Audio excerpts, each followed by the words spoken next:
Hello, I'm Ultimate Reviews of Ultimate Animation, and if you grew up any time after about 1982 up to the present, you're probably familiar with the works of Don Bluth. He's one of the pillars of animation in the 80s and 90s, creating what is considered by many, including myself, to be some of the best animated features ever put to screen. The Land Before Time, An American Tail, Secret of Nim, and even the lesser known or less successful but still decent films a lot of people may be familiar with, like All Dogs Go to Heaven, Anastasia, Bartok the Magnificent, or Titan A.E. Not fantastic films, but all with plenty of merit to them, mostly coming from the distinct Don Bluth style and direction. And then there's the third category of film that have so little to them that they don't even reach cult following status, either fading into obscurity or even gaining a hate base. This is where we get movies like Rockadoodle, The Pebble and the Penguin, A Troll in Central Park, and my personal least favourite of these, Thumbelina. Even as a kid I could never get into this movie, and I had pretty low standards back then. I'd watch almost anything, and that sentiment has only gotten stronger over time, with this now being my least favourite of all the Don Bluth films. But that's not to say there's no merit to the film, and there could be something good inside to extract, like drawing blood from a particularly stubborn stone. So I wanted to take a closer look to figure out why I'm so averse to this movie, and if there's anything to be gotten out of it. This is my review of Thumbelina. Based off the fairy tale written by Hans Christian Andersen, produced by Don Bluth IRLD Limited, and released in 1994, Thumbelina follows the story of the titular Thumbelina, a girl no bigger than a human thumb. Supposedly, it's a little inconsistent, who's discovered by a lonely old farmer who raises her as her own. But Thumbelina soon falls in love with a fairy prince named Cornelius, presumably named because he's no bigger than a human cornea? I don't know. But after falling for Cornelius, Thumbelina finds herself on a strange journey, being pursued by various people for various different reasons and trying to get back to him. Contrary to the impression left by Disney, it's actually surprisingly difficult to adapt fairy tales and short stories to full-length movies, as it's hard to know what to add or take away to make a more well-rounded story, more fitting for an, on average, hour and 20-minute movie. This is an example of what happens when it doesn't work. The plot's so thin you can practically see through it, so the movie stuffs so many unnecessary scenes and plot threads to try and bulk it up without actually bothering to make them leave an impact, or even make sense half the time. It just kind of jumps from one thing to the next with no real care for how the characters are impacted. It's almost like someone was clicking through the channels of a bunch of Disney films, which it's clearly trying to emulate, and tracing over the parts in a haphazard and rushed way. It somehow manages to feel boring and exhausting at the same time, like flicking through a poorly written picture book really fast.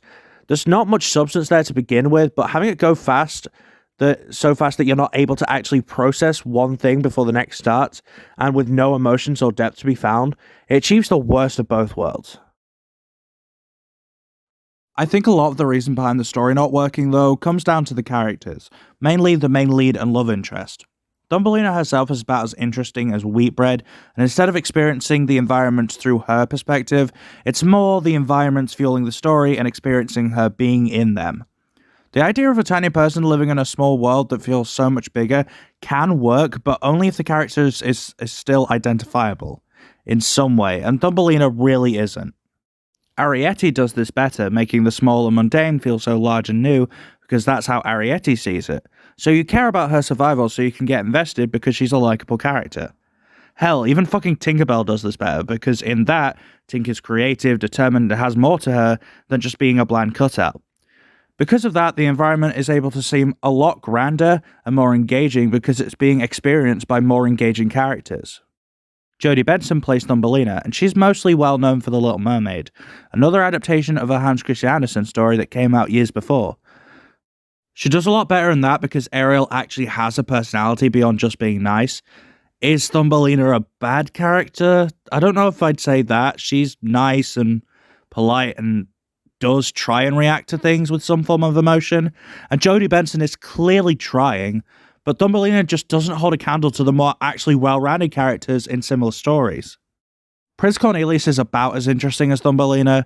He's blandly heroic and that's it. Well, we're told he's heroic. He more so seems like a priss mostly.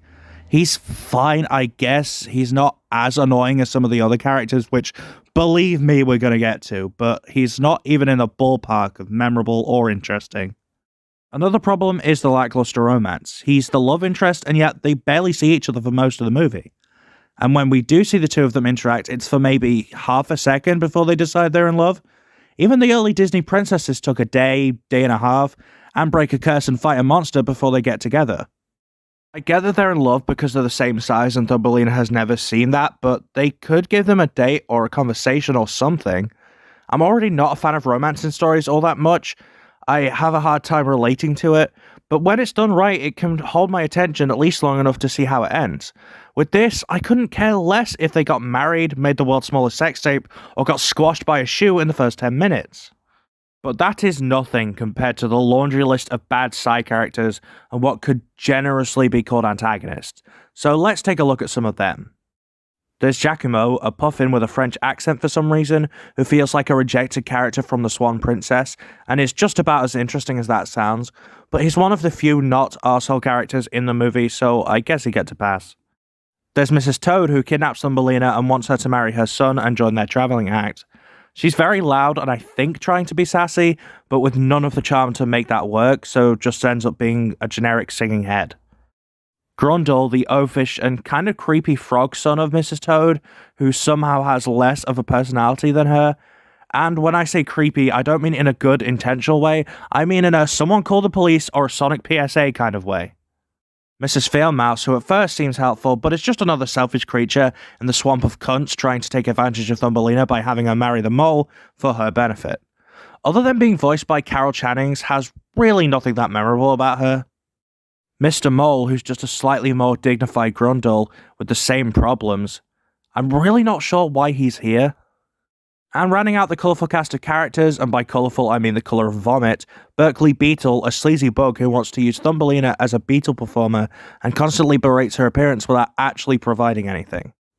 The character was voiced by the late Gilbert Gottfried, and I want to preface this next part by saying his recent death was a real tragedy, and I don't intend to belittle that or insult the memory of the guy.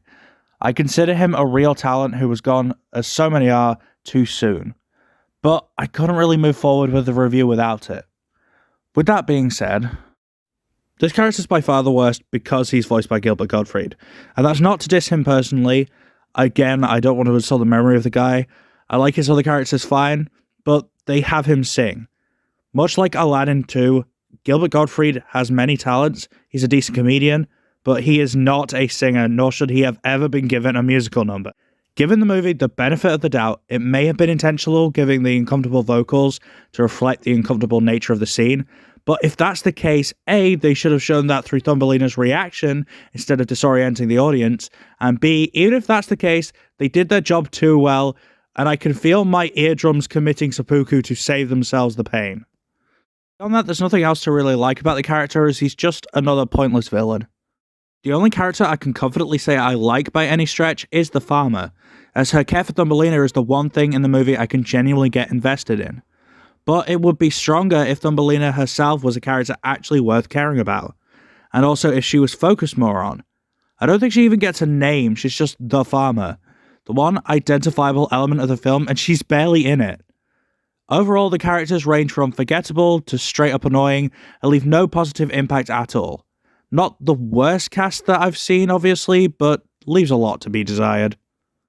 This film came out right around the time when other animation companies were trying to emulate the Disney style. While some were able to make it their own and do new things with it, this is an example of how it can go wrong. When I think of Don Bluth, I think of distinct characters, huge designs with a dark edge, and the perfect blend of exaggeration and realism. This has none of that. It tries to go for the sort of Disney realism, and while it moves fine for the most part, the faces look really awkward, because they're Disney-type characters with the Don Bluth faces. When DreamWorks, for example, tried 2D films and was sort of trying to emulate Disney, they still made them look like DreamWorks characters. Very angular, very fast-moving, with exaggerated facial expressions. It's unmistakably DreamWorks. This doesn't look like Don Bluth. It looks like Don Bluth was made to watch a bunch of Disney movies and told, make it look like that, and given the budget of a ham sandwich. And that's just the humanoid characters. The others, I don't even know what they were going for. It doesn't look Don Bluth, but it doesn't look like Disney either. I can't really explain it, but they look unpleasant, which matches pretty well with their unpleasant personalities. The songs aren't much better. Again, they range from forgettable to why is Gilbert Gottfried singing Make It Stop? This is where the Disney ripoffs become the most apparent. Each song is like something you know from a Disney film, but worse.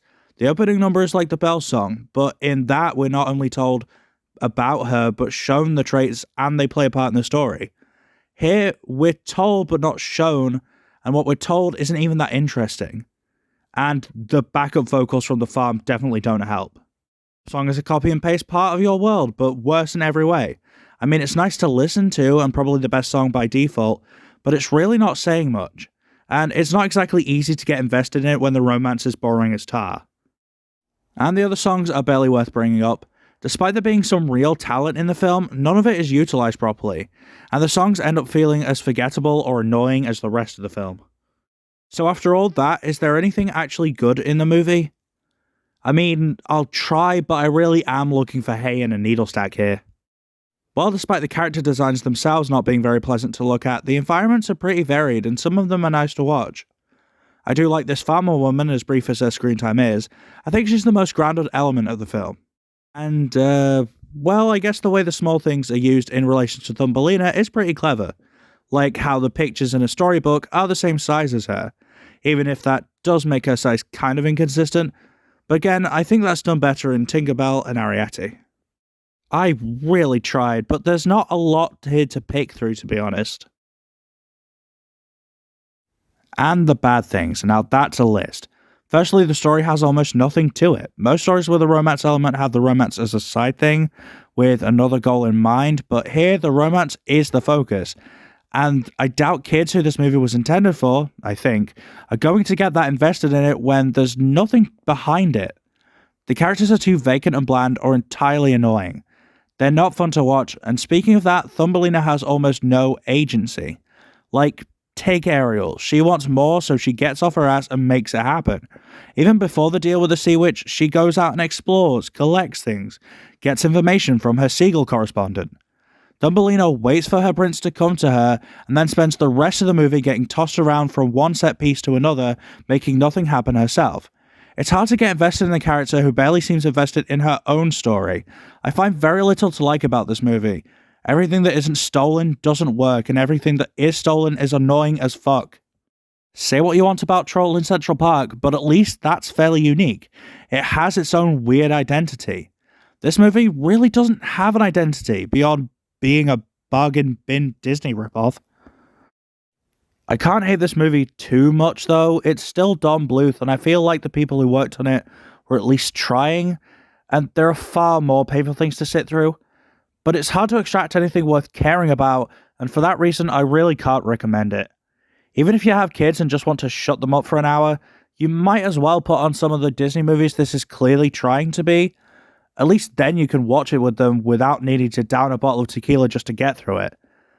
With that said, if you do like this movie, I'm happy for you. I understand everything has its fans, and it's still Don Bluth, but it's really not for me.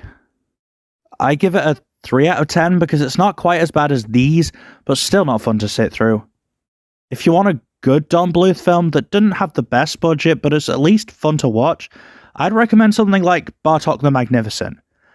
It's not amazing, but I certainly enjoy it, and it has more of that Don Bluth style to it. I'll have to get to that one at some point.